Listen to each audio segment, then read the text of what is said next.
ഇവിടെ വെച്ച് മോഷണം പോയത്. ആ പെട്ടി തിരിച്ചു തരൂ. തനിക്ക് ആവശ്യമുള്ള പണം തരാം. അയ്യോ സാറേ, ഞാൻ കയ്യിൽ കർപ്പൂരം കൊളുത്തി വെച്ച് സത്യം പറയാം, എനിക്കിതൊന്നും അറിഞ്ഞുകൂടാ. നവാബിന്റെ പണം മോഷ്ടിച്ചത്. ആര്? ഈ പാട്ടുവാദ്യാരോ? അയ്യോ, ഞാൻ അങ്ങനോട് അന്ന് പറഞ്ഞതാ ഇതിനെ ഒന്ന് പെരുമാറണമെന്ന്. എന്റെ ഗുരുവായൂരപ്പ, ഇങ്ങനെ ഉണ്ടോ ഒരു മോഷണം? രൂപ 1-2 അല്ല, ലക്ഷക്കണക്കിനാ. ഇവരൊക്കെ മര്യാദക്കാര് നല്ലവരാ. കുറച്ചെങ്കിലും സൗകര്യമായിട്ടങ്ങ് മടക്കി കൊടുത്തേക്കുക. ഏമാനെപ്പോ ഒരു ശുദ്ധാത്മാവ് വെട്ടുന്ന പോത്തിനോട് വേഗം പോകാറുണ്ട്. ഇവരെ വാനിലോട്ട് കയറ്റി പേടിപ്പിക്കില്ലേ മത്തായി? പേടിപ്പിച്ചാലേ സത്യം പറയാൻ മറന്നുപോകും. പേടിപ്പിക്കരുത്. ഇവൻ പഠിച്ച കള്ളനാണ്. ലാക്കപ്പിൽ കയറിയാലേ സത്യം പറയും. എന്നെ എന്ത് വേണമെങ്കിലും ചെയ്തോ, പോലീസ് സ്റ്റേഷനിൽ മാത്രം കയറ്റുന്നത്. ഞാൻ പാവമാണ്, എനിക്ക് ആരുമില്ല. അയ്യോ, എന്നെ രക്ഷിക്കണേ സാറേ, സാറേ, എന്റെ കൊച്ചുമ്മ എന്നെ രക്ഷിക്കണേ. കൊച്ചുമ്മ കഴിക്കരുത്. അവനും ഒരു ശ്രുതിപ്പെട്ടി. നിന്നെ ശ്രുതി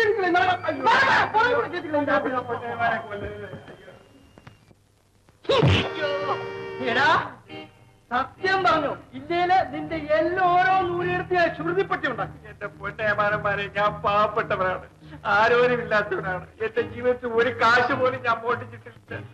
എന്റെ ഗുരുവായൂരപ്പ, ഇതെന്തൊരു അന്യായം! മത്തായി, സാധുക്കളെ ഇങ്ങനെ ഹിംസിക്കരുത്. തനിക്ക് നരകത്തിൽ പോലെ സ്ഥാനം ഉണ്ടാവില്ല, ഞാൻ പറഞ്ഞേക്കാം. അങ്ങനെ അവിടെ അടങ്ങിയിരുന്നാട്ടെ. 5 മിനിറ്റ് നേരം ഇവനെ എന്റെ കയ്യിലോട്ട് തരാമോ? ഇവന്റെ അപ്പനെ കൊണ്ട് ഞാൻ സത്യം പറയിച്ചോളാം. എന്നാ സൗകര്യമായിട്ട് അങ്ങനെ കൊണ്ടുപോകുള്ളൂ. എനിക്കൊന്നും കാണണ്ട. നീ ചുരുതിയിട്ടോ, നിന്നെ ഞാൻ ഇടിക്കും. ഈ ലോകത്തിന് ഒരു മേൽക്കതി ഉണ്ടാവില്ല. എവിടെ നോക്കിയാലും കൊള്ള, കൊല, കൊലപാതകം, കഴുത്ത് വെട്ടല്. എന്റെ ഗുരുവായൂരപ്പ, നിനക്ക് സൗകര്യമായിട്ട് ഒരു അവതാരം കൂടെ ഒന്ന് എടുത്തുകൂടെ? സത്യം പറയണം. രൂപ എവിടാ? സുൽത്താൻ ബോസിന്റെ പെട്ടി എവിടാ? സത്യം പറ. 5 ലക്ഷം എവിടെ? അയ്യോ,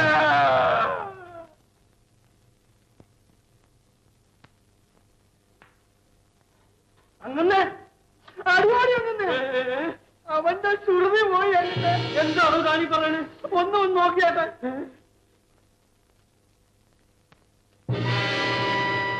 എന്റെ ഗുരുവായൂരപ്പ, മരിച്ചോ? അങ്ങനെ അറിയാതെ നാവിക്കൊരു ചവിട്ടി അവരുടെ ശ്രുതിയും പോയി. മത്തായി, ഞാൻ ഒരു കാര്യം പറഞ്ഞേക്കാം, എനിക്കിത് പങ്കില്ല. അങ്ങനെ വഴക്ക് പറഞ്ഞുകൊണ്ടിരുന്ന നമ്മൾ രണ്ടുപേരും ജയിലിലാവും. ഒരു കാര്യം ചെയ്യാം, ഈ ശവം നമുക്ക് 2 പേർക്കും കൂടെ കെട്ടിത്തൂക്കാം.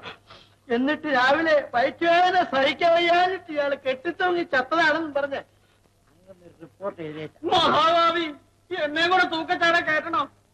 അറം വരുന്ന വാക്കൊന്നും പറയാതിരുന്നാട്ട്. അങ്ങനെ ഒരു കാര്യം ചെയ്യാം, ഇയാൾ എടുത്ത് സെക്രട്ടറിയുടെ വീട്ടിലോട്ട് കൊണ്ടുപോവാ.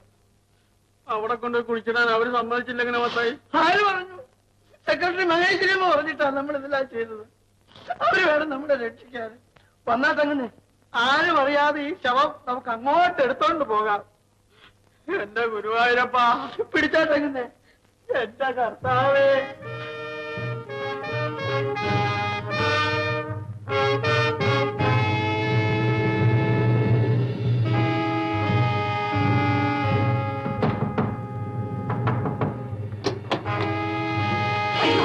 എന്താണിത്?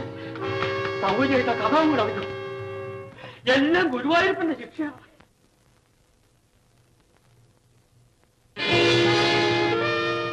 അയ്യോ, മാസ്റ്റർക്ക് എന്ത് പറ്റി? സത്യം പറയണോ കൊലപാതകി? മഹേശ്വരിയമ്മേ, നമുക്കെല്ലാം സൗകര്യമായി സെൻട്രലിൽ തന്നെ താമസിക്കാം. അയ്യോ, എന്ത് പറ്റി? കാര്യം പറയും. സത്യം തെളിയിക്കാൻ വേണ്ടി കർത്താവിനെ മുൻനിർത്തി ഞാൻ 2 ഇടിയിടിച്ചു. ദൈവസാക്ഷിയായിട്ട് ഞാൻ വിചാരിച്ചില്ല ഇത്ര പെട്ടെന്ന് ക്ലോസായി പോകും. മഹാഭാവി, ഡോക്ടറെ കൊണ്ടുപോയി. അയ്യോ, ഞങ്ങൾക്ക് അതിനുള്ള ധൈര്യമില്ല, നിങ്ങൾ തന്നെ ആയിക്കോളൂ. ഒരു പാവത്തിന് തല്ലിക്കൊന്നതിന് ഞാൻ പ്രതിയാവണം. കൊണ്ടു പറഞ്ഞിട്ടാണ് ഞാൻ ഇടിച്ചത്. കള്ളം പറഞ്ഞാൽ നിന്നെ ഒന്നും വെറുതെ വിടില്ല. ഏതായാലും സംഭവിച്ചത് സംഭവിച്ചു. ഇനിയിപ്പോ സൗകര്യമായിട്ട് ഈ പ്രേതം അങ്ങോട്ട് മറവ് ചെയ്യുക. എവിടെ വേണമെങ്കിലും കൊണ്ടുപോയിക്കോളൂ. എനിക്ക് ഈ കടുങ്കൈക്ക് കൂട്ടു നിൽക്കാൻ വയ്യ.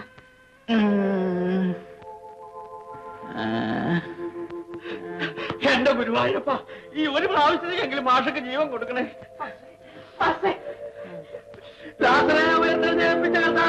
ഒരു പ്രാവശ്യത്തേക്കെങ്കിലും വെള്ളം കുടിക്കണം.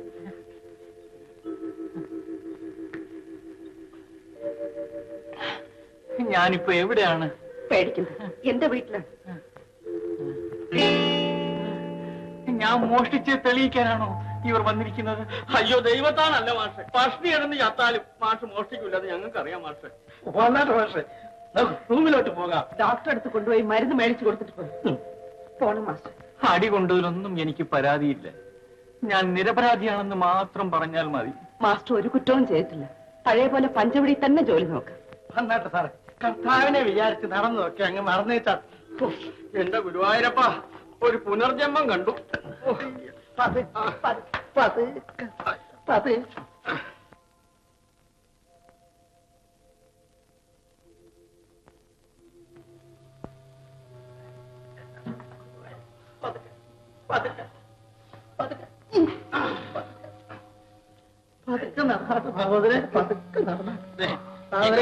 ഈ കസേരയിലേക്ക് കൂടി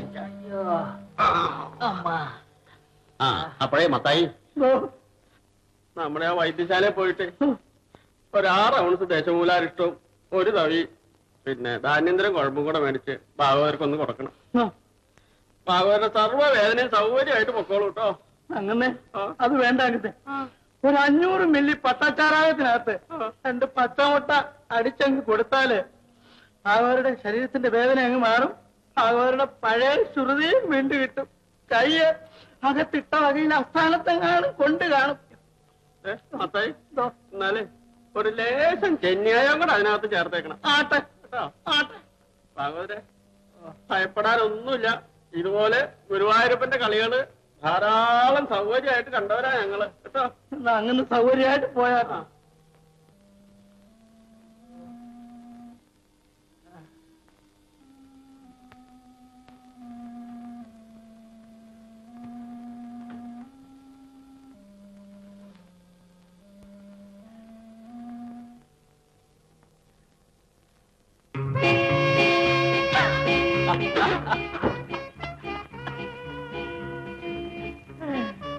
ക്ഷമിക്കണം സാർ, സാറിന്റെ സീനിയർ CID ഓഫീസർ, ഞാൻ സാറിന്റെ അസിസ്റ്റന്റ് നിസാരപ്പെട്ട ഒരു പോലീസ് കോൺസ്റ്റബിൾ മത്തായി. സാറിനോടുള്ള പെരുമാറ്റം പക്ഷേ കടന്നുപോയി എന്ന് എനിക്കറിയാം. അതുകൊണ്ടാണ് നമ്മൾ ജയിച്ചത്. മത്തായി, ഏതായാലും ആ പോലീസ് സ്റ്റേഷനിലുള്ള മരണനാടകം നന്നായിരുന്നു. ഞാൻ എന്റെ സ്വന്തം നേരിട്ട് അങ്ങ് അടിയോടടി. ഇത് കേട്ട് നമ്മുടെ എത്തി അടിയോടി അങ്ങ് ഭയന്നു. ഏതായാലും മത്തായിക്ക് എന്റെ അഭിനന്ദനങ്ങൾ. അയ്യോ, ഞാൻ സാറിന്റെ വെറും ഒരു ശിഷ്യൻ, കുഞ്ഞാണ്. മത്തായി, ഇനി നമുക്ക് ആ സുൽത്താനെ ഫോളോ ചെയ്യണം. ഞാൻ ഈ ഡ്രസ്സൊക്കെ ഒന്ന് മാറ്റിയിട്ട് വരാം. ഉത്തരം സാർ, അന്ന് ആ പണവും തട്ടിക്കൊണ്ടുപോയ മുഖർജി ഇപ്പൊ എവിടെ കാണും? അന്ന് ഞാൻ മരത്തിലിരുന്ന് സൂത്രത്തിലെടുത്ത് അവന്റെ ഫോട്ടോ തന്റെ കൈവശിരിക്കില്ലേ? ഉത്തരവ്, ആ ഫോട്ടോന്റെ കൈവശമുണ്ട്. അതേ ഉള്ളു നമുക്കൊരു തെളിവ്. അയാളിപ്പോ എവിടെ കാണും? എന്റെ അഭിപ്രായത്തിൽ അവൻ ലങ്കയിലായിരിക്കും. ഇതാണ് സുൽത്താന്റെ മുറിയിൽ നിന്നും തട്ടിയെടുത്ത ബോക്സ്. ഇതിനകത്തെന്താണെന്ന് നോക്കാം.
സാറേ സാറേ പേടിക്കില്ല, എനിക്കൊന്നും പറ്റിയില്ല. അല്ല, പെട്ടി അവൻ കൊണ്ടുപോയോ? എന്റെ സകല രഹസ്യങ്ങളും ആ പെട്ടിയിലാണ്. സുൽത്താൻ ബഹദൂർ അശേഷം ചഞ്ചലഹൃദയനാവണ്ട. അത് ഭർഗിച്ചു കൊണ്ടുപോയ യമനസ്കരന്മാരെ എന്റെ കിങ്കരന്മാർ ഇവിടെ ബന്ധിച്ചു കൊണ്ടുവന്ന് വെക്കും. ലക്ഷക്കണക്കിന് പണം കിട്ടേണ്ടതാണ് ആ മാപ്പ്. അതെല്ലാം പോലീസിന് പിടികിട്ടിയാൽ നമ്മളെ കൂട്ടത്തോടെ അറസ്റ്റ് ചെയ്ത് കൊണ്ടുപോകും. ഒന്നും ചെയ്യില്ല. അത് കിട്ടുന്നത് വരെ സുൽത്താൻ ബഹദൂർ ഇവിടെ ഭദ്രമായിട്ട് താമസിച്ചോളൂ. ബഹദൂറിന്റെ പെട്ടി ഇതാ, എല്ലാം ഉണ്ടെന്ന് നോക്കൂ. മാപ്പ് എവിടെ? ഇതാണ് മാപ്പ്. ആസാമിൽ നിന്നും കാണാതായത്. നമ്മുടെ രാജ്യരക്ഷയുടെ പല രഹസ്യങ്ങളും ഇതിനകത്തുണ്ട്. ഇങ്ങനെയുള്ള വിവരങ്ങൾ ശത്രുരാജ്യങ്ങൾക്ക് വിറ്റ് കാശാക്കുകയാണ് ഇവന്മാരുടെ തൊഴിൽ. ഈ മാപ്പുമായി ഇന്ത്യയുടെ അതിർത്തി കടക്കാൻ ശ്രമിച്ച ഗോവിന്ദ സിംഗ് എന്ന ഒരുവനെ കാശ്മീരിൽ വെച്ച് പോലീസ് അറസ്റ്റ് ചെയ്തു. പക്ഷേ തന്ത്രപരമായി ഇവൻ രക്ഷപ്പെട്ടു കളഞ്ഞു. ഈ കള്ളനോട്ടുമായി വന്ന മുഖർജിയും കാശ്മീരിൽ നിന്ന് പോലീസുകാരിൽ നിന്നും രക്ഷപ്പെട്ടവനല്ലേ? അതെ, ഇവർ രണ്ടുപേരും ലങ്കയ്ക്ക് വന്നിരിക്കുകയാണ്. ഈ ഗോവിന്ദ സിംഗ് എന്ന് പറയുന്നവനാണ് സുൽത്താൻ ബഹദൂർ.